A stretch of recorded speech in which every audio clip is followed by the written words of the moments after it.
You give people more to digest than they can manage. You're going to get back some fraction of that. So that's one thing. Second thing that happens is if it's too complex, a lot of times people will pick what they want to do, which may not have anything to do with the agenda that you want to set for the organization. Hello and welcome to the Agile Innovation Leaders podcast. I'm Ola Ojako. On this podcast, I speak with world-class leaders and doers about themselves and a variety of topics spanning agile, lean innovation, business, leadership, and much more, with actionable takeaways for you, the listener. My guest for this episode is Dr. Rita McGrath. She's a best-selling author, sought-after speaker and advisor, and consistently ranked in the top 10 management thinkers in the world, including number 1 for strategy in Thinkers 50. In this episode, Rita talks about the concept of inflection points from her book, Seeing Around Corners, and how as leaders we can train ourselves to spot these inflection points and act on the information we receive. She also talked about the importance of making complex things simple for the people we work with. I learned a lot speaking with Rita, and I'm sure that you will find this conversation insightful as well. Thank you again for watching. It's an honor to have you on the show, Rita McGrath. Many thanks for joining us. Well, thank you, Ola. It's a pleasure to be here. Great. Now, could you tell us about yourself? How did the Dr. Rita McGrath we know today evolve?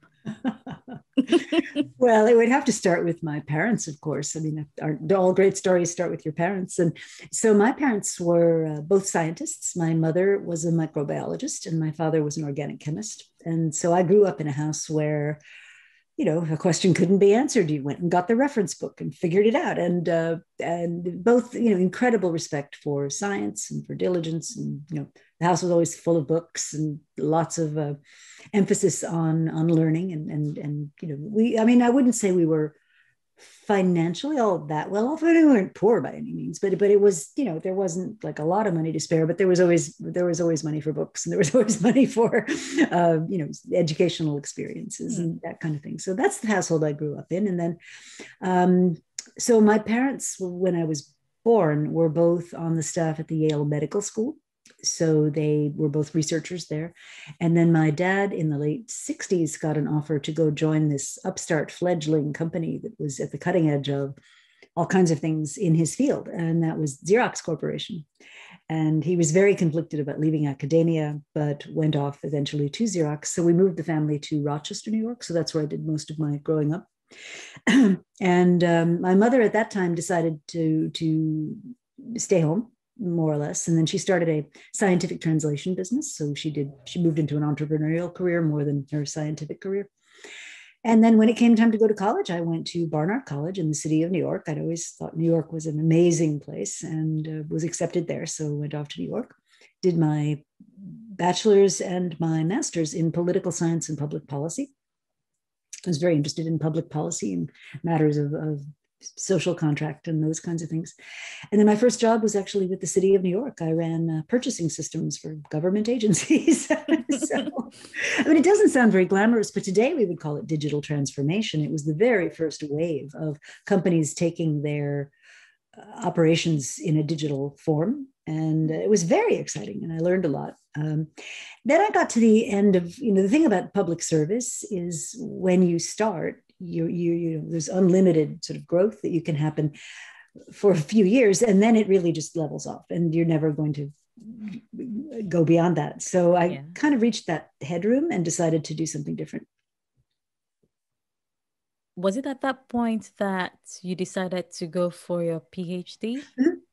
Okay. Yeah, that was one of the options I was considering. And my husband basically said, look, if you get into a top 5 school, it's worth doing. And if you don't, it's probably not. But you have to think in that time, MBA programs were just exploding. And there'd been a lot of pressure on the administrators of MBA programs to put PhD accredited faculty in front of their students. The big knock against the MBA at the time was, oh, they're just trade schools. We've got some guy who ran a tire company comes in and talks, and that's not really academically suitable. And so there was a huge pressure for schools to find PhD accredited people. That's now, that still exists, but the market pressures have changed a lot. But when I was doing my PhD, it was pretty sure I would get a job if I managed to complete the degree. So that gave me that extra input to do that. Did you already have children when you started the PhD? Yes. And how did you cope? Our son was, how old was he? He would have been 9 months old when I started my PhD program. Yeah, it was. Wow, it was 9 a challenge. months old. Yeah, it was a real challenge. And I guess everybody manages those kinds of challenges in their own way. But yeah, it was a struggle because, a typical day would be, get up, get the baby to daycare or wherever, and then, do school or whatever I had to do that day. And then it was sort of pick them up. By the time I had a second child, it was pick them up, get them dinner, get them bath time, get them story. And then I'd be back at my desk at 9 o'clock at night trying to do what I needed to do. So it was it was tough. It was difficult years. Not joyful years. I don't begrudge them, but it was just hard to fit everything in. I can imagine. Although I'm thinking of starting my PhD, my children aren't that small, but I do remember the time, I was still working full time. So the challenge is you'd go to work and then you come back to work, to another type of work. And then when they go to bed, the work continues. It's interesting. Quite exhausting. You can say that. I'm so glad they're not in diapers anymore. So it's baby steps. We're getting there. So can we go on to your book, Sure. Seeing Around Corners, How to Spot Inflection Points in Business Before They Happen? I'd like to start from an unusual place in the book. I started from the dedication page and, reading everything. And I noticed that, you refer to one of the conversations you had, the last conversations you had with your mother. Mm-hmm. Could you tell us about that? Oh, sure. She was, at the time she was quite ill. She had sarcoma in her lung, and she was quite ill. It's a horrible disease, and we haven't got any real treatments for it. So the recommendation is you do chemo, and that really knocks you out. So she was quite ill and sort of migrating between her chair and the couch and her chair and the couch. And in one of those conversations, she just said, I want you to know I'm proud of you, and I've had a good life, and I'm prepared for whatever comes next. And I thought that was lovely of her to say. And I thought in that moment to pass it on to all these other women. And, you bring up motherhood and being a working woman and all those complicated emotions that come with that, because there seems to be guilt around every corner. If you're not at home full time, clearly you're a terrible mom, and if you're not at work full time, you're a terrible worker. And I think so many of those things are just designed to twist us up into little balls. And when I look at my own mother's experience, she was a working woman. I grew up, but I think I'm third or fourth generation working woman, so it never even occurred to me that wouldn't be possible. But I think what often is missing is this validation, that for women who are trying to, make their way professionally and be great, responsible parents and do all these other things, that often there's a sense of a lack of self-worth. I'm not doing enough. And the more I hear that, I feel like most days I feel like that. Sometimes I ask my children, am I a good mom? I think part of it too is we, and I'll say we, sort of baby boomer mothers and maybe a little younger, we got ourselves all tangled up in this. If it's not like organic, hand processed lima beans with, organic succotash mixed in, it's not good baby food. Honestly, Gerber's exist to provide perfectly nutritious food for really young babies, and they've been doing it for decades. And you can trust that. And if it makes your life easier, go with it. Thank you. I think we get ourselves all tossed up in like, what does good mean? Honestly, the kids don't mind, they'd celebrate if it was chicken finger night. Let's go to the book, because in your book, you said it's about how to spot inflections before they happen in business. Can you give us examples of, maybe businesses that had these inflection points occur and they failed to recognize it, and what was the impact? Sure. Well, let's take one that is quite sad to me, which is Intel. And Intel built Intel went through a major inflection point. In fact, the originator of the concept was Andy Grove, who was their former CEO. And he talked about his inflection points in his book, Only the Paranoid Survive, which is a brilliant book. And one of the reasons I wrote my book was that very little had been done since his book on that topic. And Grove built this incredible company, Intel, and they were making microprocessor chips, and they were very, very powerful, very fast chips. And so the assumptions inside Intel's business model was what customers were going to pay for was faster, more computation power, more and more powerful. But what they didn't really think about was energy consumption. And as the world went more mobile, so the Intel product is the PC, and the PC, the desktop PC, remains firmly plugged into the wall. And then maybe we make PC chips that maybe have slightly lower power consumption to power PCs, but it's still that notion of power, and I think the inflection point that caught Intel by surprise to some extent was this movement towards mobile, where the vast majority of chips being made were these completely different architecture chips by companies like ARM, and companies like that, which from their inception recognized that low power was the way to go. Then they weren't very powerful in the sense of speed, which is what Intel was driving its business towards, but they were powerful in the sense of ubiquitous, low power, long battery life, that kind of thing. And I think that's an example of the kind of assumption that can cause a company to get into trouble when the underlying shift in the business environment says, wait a minute, this thing you've been building all this time may not be what is needed by the marketplace. That's interesting. So it brings me to the point you made about, the indicators, the early warnings, and you mentioned the concept of, lagging, current, and leading indicators. And there was an emphasis in your book on, leading indicators. Could you tell us a bit about that?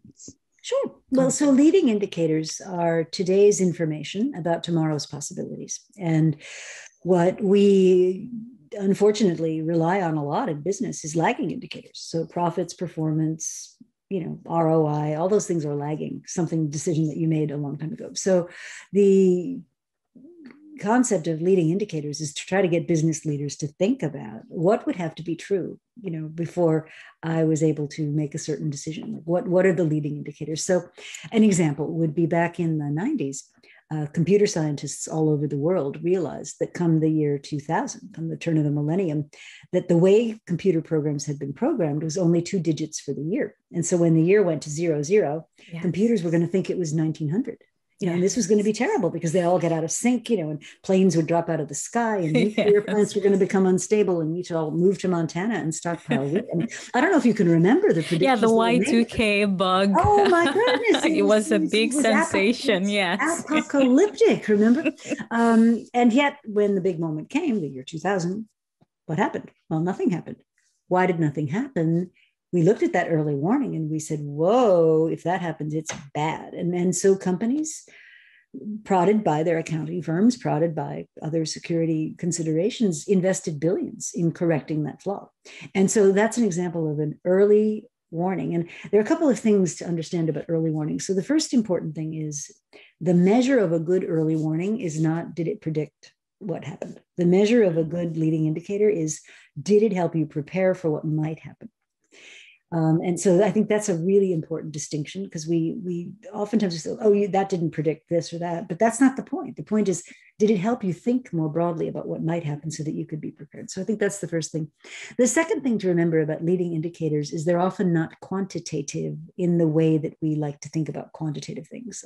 They're often qualitative. They often take the form of stories, and they often come from what I'll call unrepresentative parts of your mental ecosystem. So, it's that person on the loading dock who says, well, that's weird. A customer never asked for that before. Or the person answering the phone, in headquarters going, Well, I don't understand why they need to know that information. They've never that, it's those little anomalies or things that depart from business as usual that are often the weak signals that you need to be paying attention to. So can you give us an example where of how we can go about choosing good leading indicators? Well, in the book, I describe a technique that I use, which is you take a couple of uncertainties and juxtapose them on each other. And that gives you 4 or more, you can do this for as many as you like, stories from the future, possible futures that we could live in. And then depending on which one you want to think about, you say, okay, I'm going to write a headline as if it came from a newspaper story about that scenario. And I'm going to work backward and say what has to be true for that headline to emerge. So take an example that's playing out right now, chronic and accelerating decline in birth rates in the United States, that people are just deciding not to enlarge their families or not to start their families at all. And for very good reasons. The level of social support for families is very low. Mostly women are bearing the burden, and very often women are the ones that make a large part of the decision about whether the family is going to grow or not. Yeah. And so we're facing a real baby bust. Well, if that's true and we follow that along, well, what are some things that would be early warnings or indicators of what that world would be like? Well, you'll see a decline of working people relative to retired people or people needing assistance. You'll see fewer kids with more resources to support them. So the kind of baby prince phenomena we saw in China, and there's lots of things you can kind of work through. But once you say, okay, I see a world with 1 million fewer children 3 years from now than we would have expected. Well, okay, what now working backward, what does that tell us we need to be paying attention to today? Yes. That's a great example. I wonder though, so given all the research that has led to, and your experience as well, consulting with, most of these large organizations, the case studies you've come to witness and all that, what would be your advice to leaders of such organizations, in terms of how they can better prepare themselves or equip themselves to recognize these inflection points and lead effectively? Well, I think the first principle is you have to be discovery driven. In other words, you have to be curious about what's going on. And if you're the kind of leader who someone brings you a piece of information and instead of treating it like a gift, you're like, oh no, you don't understand. That's wrong. That's not the way the world works. If you're dismissive of information people are bringing you, that's very dangerous. Because the information you need is not going to come from your lieutenants at headquarters. It's going to come from that guy on the loading dock who says, this is weird. So I think you want to think about establishing some kind of information flows that go directly from where the phenomena are happening to your desk. So as an example, a company I really admire is the German metal services company, Klockner. And their CEO, Gisbert Ruhl, was taking them through a digital transformation. And his big concern was not that they meant it, right? But that his lieutenants, his middle manager cohort, would be so expert and so experienced at the way business was that they would just shut down these digital efforts. And he was very, very concerned about that. And he said, well, I need some way of making my message heard directly to the people that are on the front lines. And I also need a way of hearing from them what's going on. So he implemented Yammer, which he called non-hierarchical communication. And the deal was anybody in the company that had something he needed to know should feel comfortable sending him a note. And I'm told, I don't know this for a fact, but I'm told that at headquarters, he had his instance of Yammer set up so that the lower the hierarchical level of the person, the higher it came in his newsfeed. So, I can talk to my lieutenants anytime. Mm-hmm. The information I need is in the 24-year-old person who's just joined us with an engineering degree, who's looking at our manufacturing process for screwdrivers and saying, why do you do it that way? I've got a much better way of doing this. That's the information I really need. And he set up a whole system to try to get that information to him, to himself. Would you say there's a typical kind of leader with, some certain characteristics that's best equipped to spot the inflection point and kind of lead the charge and get the organizations in line? I think it's more the behavior. It's not their characteristics. So I've seen charismatic, attractive, movie star type CEOs be good at this. I've seen people you look at and you go, really? He looks kind of like he slept in his clothes all night. I've seen those people be good at it. So, I think the differentiation is this hunger for new information, this curiosity, this relentless, and tell me again. And so why was that? And why was that? And why was that? This urgent need to really learn what's going on. And then putting yourself in the context. So one of the people I'm working with right now is a brilliant retail CEO and everything. And one of the things he would do before hiring anybody into his senior team is he would spend a day or two walking the stores, and his explanation to me was, I want to see how they react to the stores. I want to see how they treat the people working in the stores. I want to see what they notice. I want to see if they notice that there's a thing out of array, or if I want to see how they are with me. Like if they spend their whole 2 days in the store visit sucking up to me, that's not somebody I need, And so I think the best leaders along those lines are people who are, relentlessly curious, bring people around them who are diverse. They don't just want echo chambers of themselves. Sure. You don't want yes men if you really want to make an impact, really. Yeah. And how can I, as a person, train myself to also recognize these inflection points? Well, it depends what the inflection point is, right? So if it's a question of you've been making nice, steady progress in your career and now you've hit some kind of ceiling and you just feel you're not growing or developing anymore, then that choice is really, okay, I need to, the way Whitney Johnson would put this, she's written a great book on this, on disrupt yourself, right? She says, you go up this S curve, then you need to make the decision if you're going to take on the J curve, right? Which is the part below the S curve before you get into the next round of learning. So that's a personal decision. You and really only you can make a decision like that. Then there are the cases where inflection points are thrust upon you. So you lose a job, your spouse has some setback, a family member is in urgent need that makes whatever you were doing before impossible. I mean, there's all kinds of outside things that can happen to you. And I think the best way to try to look at those is this a slingshot to a better future potentially? And, how many people have you talked to who got fired and some years later say that was the best thing that ever happened to me. It shook me out of my complacency. It made me think differently. And so I think a lot of times, it's very comfortable stuck in our ruts, and sometimes it takes a bit of a jolt to get us out of that. That's a great one. Can I just ask you about, so it's not really about your book, the seeing around corners, but this one is about the entrepreneurial mindset. Just one quick question, because there's a quote in your book that says, a huge part of becoming an entrepreneurial leader is learning to simplify complexity so that your co-workers can act with self-confidence. That quote made me kind of be more conscious about, am I really making things simpler for my co-workers instead of, rather to enable us, achieve the best that we could as a group. So why did you make that quote and associate it with an entrepreneurial mindset? Well, because if you make things complicated for people, there's maybe three responses, right? One is they'll start on whatever they start on, which is kind of random. And maybe they finish it and maybe they don't, but it's really, now you're leaving it to chance, because if you give people more to digest than they can manage, you're going to get back some fraction of that. So that's one thing. Second thing that happens is if it's too complex, a lot of times people will pick what they want to do, which may not have anything to do with the agenda that you want to set for the organization. And the third thing is there's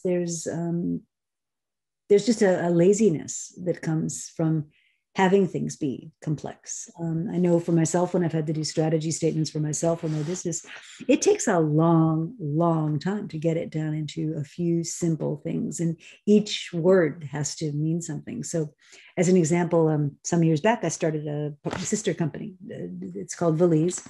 And the strategy really is its mission, its purpose for being, is to help organizations create innovation and transformation capability as the basis for shared prosperity. And that sounds really simple. That sounds really kind of duh. That's not so grand.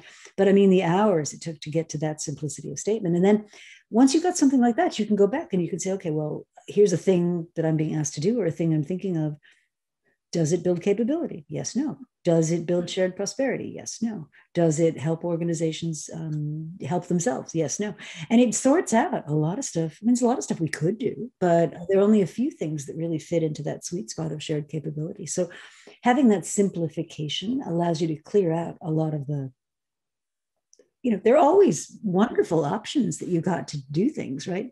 And it's a question of abundance. You've usually got more great options than you could possibly exercise. So picking the best ones is the challenge. Wow. I'm going to listen to this part again. You've mentioned some books already, like Andy Grove's Only the Paranoid Survive, and you've mentioned the book Disrupt Yourself. Mm-hmm. In addition to these books and your wonderful suite of books, what other books could you recommend to the audience that you believe have influenced you, that you'd recommend to the listeners that would help them learn more about this topic? Oh, that's hard because there's so many. Well, I love Safi Bakal's Loonshots. I think that's a brilliant book, and it really gets to the heart of how innovation actually happens rather than how we think it happens. I think I rather like Gary Hammel's and Michelle Zarinsky's book, Humanocracy, which asks the basic question, if you look at Instagram or Twitter or, any of these social platforms, you see these people who are just brilliant. I mean, they're creating incredibly creative stuff. And then we put them inside companies and we insist that they do things by the rule and we block all the creativity out of them. So why do we do that? I think that's a really great one. I'm very taken with Rebecca Henderson's Reimagining Capitalism in a World on Fire. Very, very brilliant. Roger Martin, When More Is Not Better. Just recently had Julie Lythcott-Hames on my Fireside Chat program, and she's got a book called Your Turn, How to Be an Adult, which is on a personal level, absolutely fascinating. Really, really good book. I like Peter Sims' Little Bets. There's just so many. I mean, I wouldn't even know where to start. Those are the ones that are sort of top of mind at the moment. Okay. I'm scribbling away as you're talking, and yes, all these would be in the show notes with the links to them. So that's great. Now, how can the audience reach you if they want to, follow your work? Sure, a good place to start is my website, which is ritamcgrath.com. That's easy. I have columns that I write they're currently going up on Substack and Medium. So if you just search my name and Substack or Medium, you'll find me there.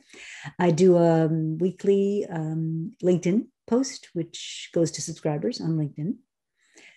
So that's all sort of good places to start. Okay. Are you on social media? Oh, yes. So I'm on Twitter at RG McGrath, and I'm on LinkedIn. Okay. I'm not on Facebook so much, but I have things I post there, but I'm not really on it very much. Okay. All right. Thanks for those. Now, let's wrap up. Any ask of the audience first? Well, I think we're in a remarkable moment right now. We've had so many of our previous habits and assumptions disrupted that I think it would be a shame to lose all that and just go back to the way things were. So I think it's an opportunity to reflect and to really think about, what kind of future do we want to build now that so many of our assumptions and institutions have been challenged and we've learned whole new tricks. We've learned whole new ways to do things. Let's not just snap back to the way it was. Let's think about inventing better. Really, I think there's going to be great opportunity coming out of this current crisis, and those who are thinking ahead will benefit from it. Okay, great. Well, Rita, thank you so much for your time, and it's been a pleasure again having you on the show. Thank you very much. That's all we have for now.